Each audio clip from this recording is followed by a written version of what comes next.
Do you want to stabilize your mood? Do you want to boost your cognitive function? Do you want to lower your risk of depression? The answer is simple.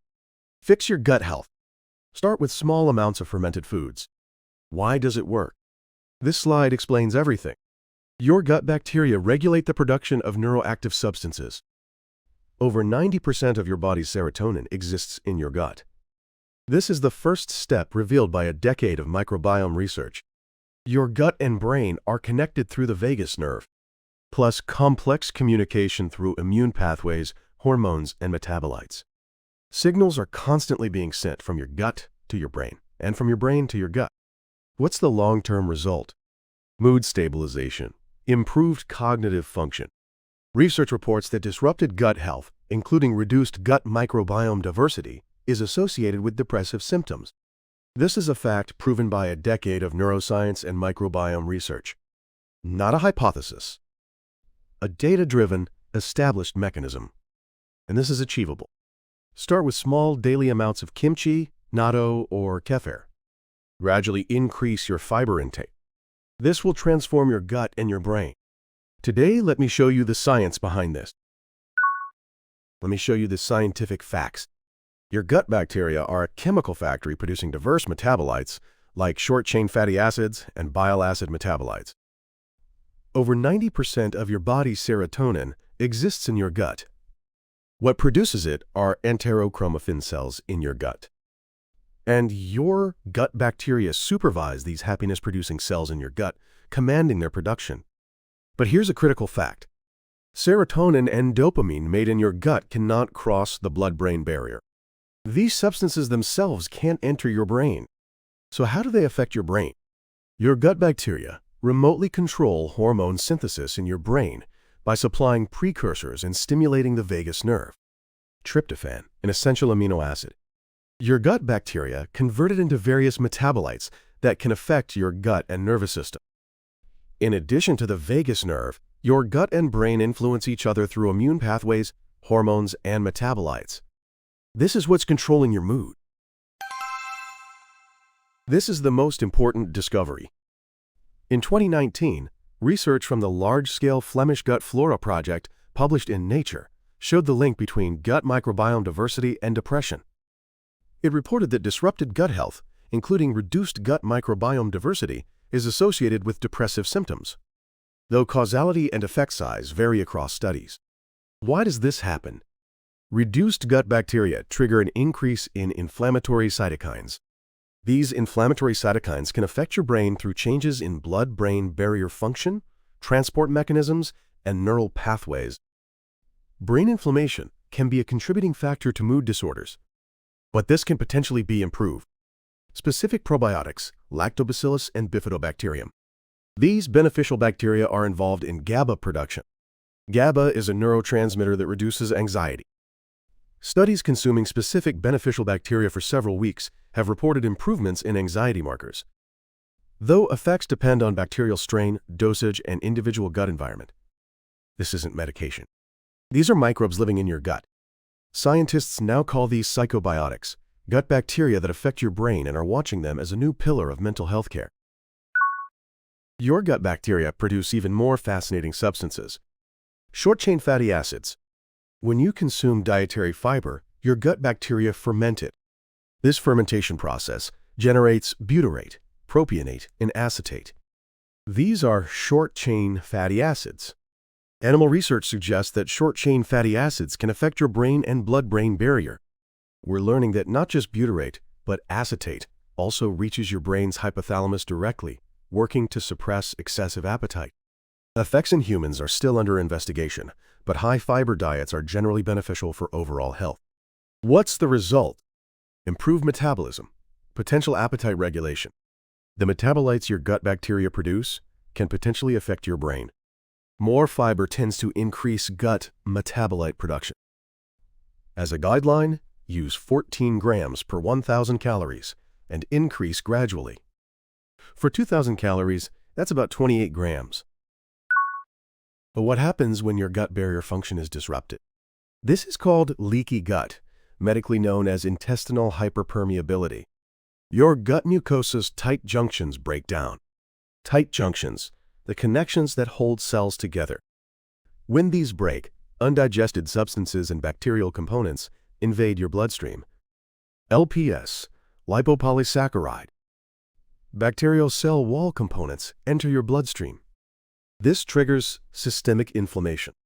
Peripheral inflammatory signals can affect your brain through changes in blood-brain barrier function, transport mechanisms, and neural pathways.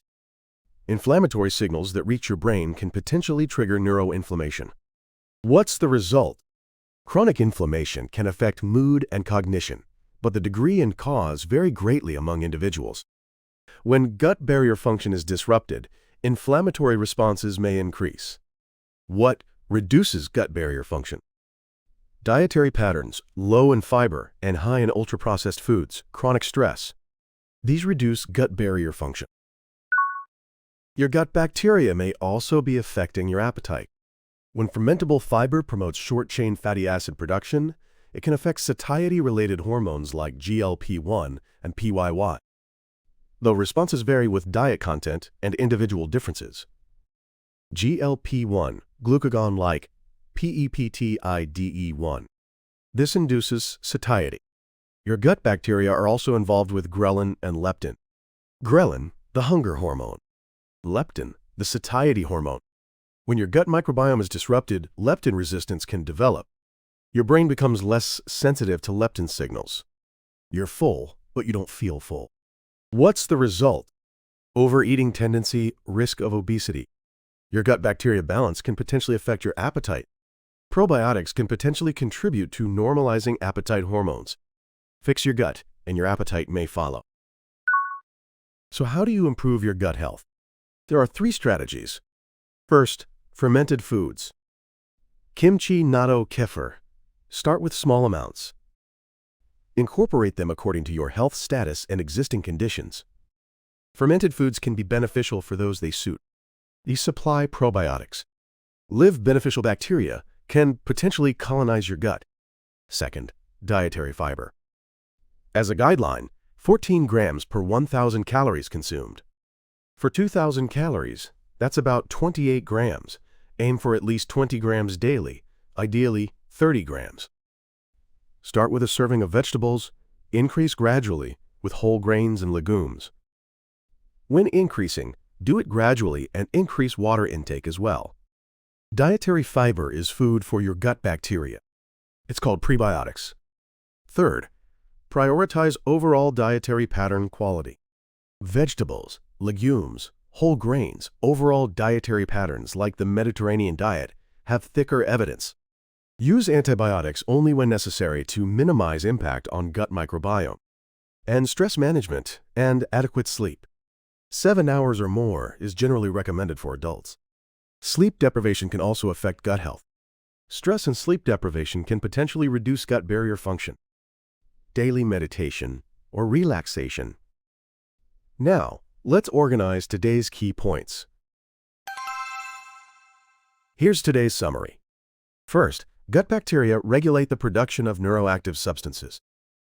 Over 90% of your body's serotonin exists in your gut, and gut bacteria regulate its production.